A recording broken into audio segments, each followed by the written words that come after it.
Hello friends, welcome back. இன்றைக்கி ஒரு mini விலாகாக என்னோட மார்னிங் ரொட்டீன் எப்படி இருந்துச்சு அப்படின்ட்டு பார்க்கலாம். இன்றைக்கி என்னோடய மார்னிங் ரொட்டீன் வந்துட்டு ஃபார்ம்லேருந்து நான் ஸ்டார்ட் பண்ணுறேன். இவங்க தான் நம்மகிட்ட லாஸ்ட்டாக டெலிவரியான மின்பின் பப்பீஸ். காலையிலேயே மின்பின் பப்பீஸ், பீகிள் பப்பீஸ் எல்லாருக்குமே ஃபீட் பண்ணியாச்சு.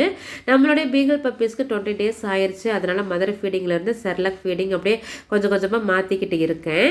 அதுக்கப்புறம் அந்த வேலையெல்லாம் முடிச்சுட்டு அப்படியே கொஞ்சம் முன்னாடி கூட்டி விட்டுட்டு தண்ணி தெளிச்சுட்டலாம் அப்படின்னு சொல்லிட்டு அந்த வேலையும் நான் பண்ணிகிட்ருக்கிறேன்.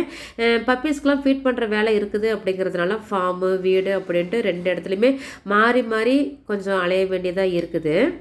இந்த வேலையெல்லாம் முடிச்சுட்டு நான் கிளம்பி வீட்டுக்கு போகும்போதே என்ன சமைக்கணும் அப்படின்னு சொல்லிட்டு யோசிச்சுக்கிட்டே போய்கிட்டு இருந்தேன். அதுக்கப்புறம் தான் சரி காலையில் அவல் சுண்டல் பசங்களுக்கு கொடுத்து அனுப்பிச்சிடலாம், அதுக்கப்புறம் லஞ்சு ரெடி பண்ணி கொடுத்து விட்டுடலாம் அப்படின்ட்டு ஒரு முடிவுக்கு வந்தேன். வீட்டில் காய்கறிகளும் எதுவும் இல்லை அப்படிங்கிறதுனால போகும்போதே அப்படியே ஒரு ஷாப்புக்கு போயிட்டு காய்கறிலாம் கொஞ்சம் வாங்கிட்டு போனேன். அப்புறம் ஃபார்ம்லேருந்து வரும்போதே கொஞ்சம் கீரையெல்லாம் பறிச்சுட்டு வந்தேன்.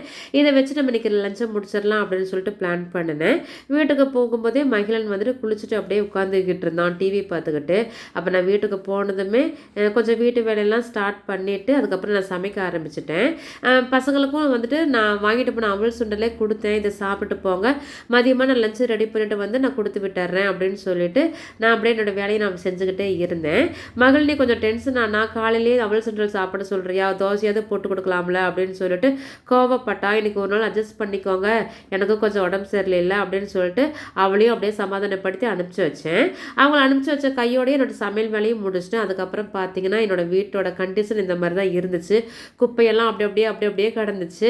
அதுக்கப்புறம் ஒவ்வொரு வேலையும் நான் ஸ்டார்ட் பண்ணினேன். மிஷினில் துணி போட்டுட்டு அதுக்கப்புறம் ரெகுலராக போடுற ஒயிட் ஷர்ட் அதெல்லாமே கையில் நான் துவைக்க வேண்டியதாக இருந்துச்சு. அந்த வேலையும் முடிச்சுட்டு அப்படியே வீட்டையும் கூட்டி கையோட துடைச்சிடலாம் அப்படின்னு சொல்லிட்டு நான் வந்துட்டு அந்த வேலையெல்லாம் செஞ்சுக்கிட்டு இருந்தேன்.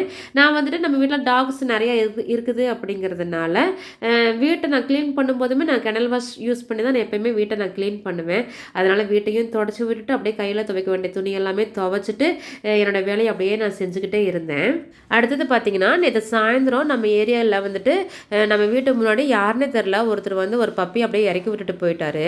அந்த பப்பியை பார்த்திங்கன்னா பெரிய நாய்கள்லாம் அதை போய் கடிக்க பார்த்துட்டு இருந்தாங்க. அப்புறம் நம்ம பெரிய பாப்பா தான் போய் அதை பார்த்துக்கிட்டு அப்படியே அதுக்கு கொஞ்சம் அப்படியே பாலெல்லாம் கொடுத்துட்டு பார்த்துக்கிட்டு இருக்கா.